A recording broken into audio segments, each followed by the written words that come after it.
The Pulse Memorial Advisory Committee is holding another series of meetings this week. The goal is to come up with a plan for a memorial to honor the victims of the nightclub massacre. WESH 2's Michelle Imparato was at City Hall for the 4-hour-long discussion. Michelle, last time there were some sticking points. How did tonight's meeting go? Well, Summer, it was obviously very emotional and there were certainly tears, but they did talk about some very important topics, but they were also controversial.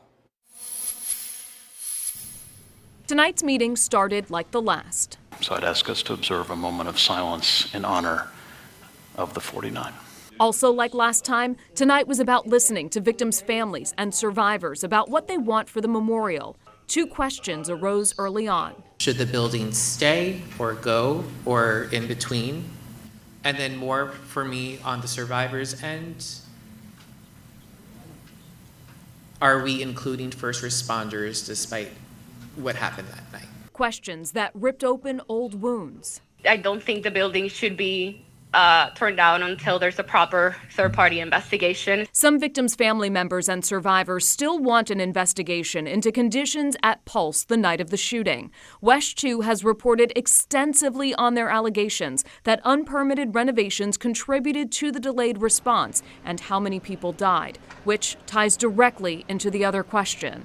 As for the first responders in regards to specifically the police, I, for the most part, agree with what, Tommy and Jolie and Robert and many others had to say, that they should not be included in the memorial. As to many, they dropped the ball. With so much focused on the unresolved past, some committee members stressed the need to focus on the task at hand. We can't dwell in the past. If we want to move forward, we have to look to the future and take it from where we are now in order to get something accomplished. Some ideas mentioned for the memorial tonight were a building with separate rooms and even separate entrances, because some visitors might not want to see every aspect of the memorial and shouldn't have to walk through it. Other suggestions: a chapel, fountains, and keeping parts of the original nightclub, because many pointed out the club was once a place of joy for the LGBTQ community. But everything costs money.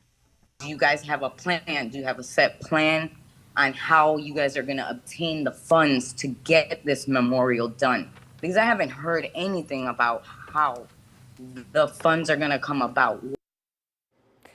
There have been no answers as of yet as to where that money will come from to pay for this memorial. 2 questions from last month's meeting were also brought up again. Can some of the victims' mothers who were rejected from the committee join? And should survivors be included in this memorial? Those questions also still do not have answers. The committee meets again at City Hall tomorrow at 4 p.m. The public is invited to attend.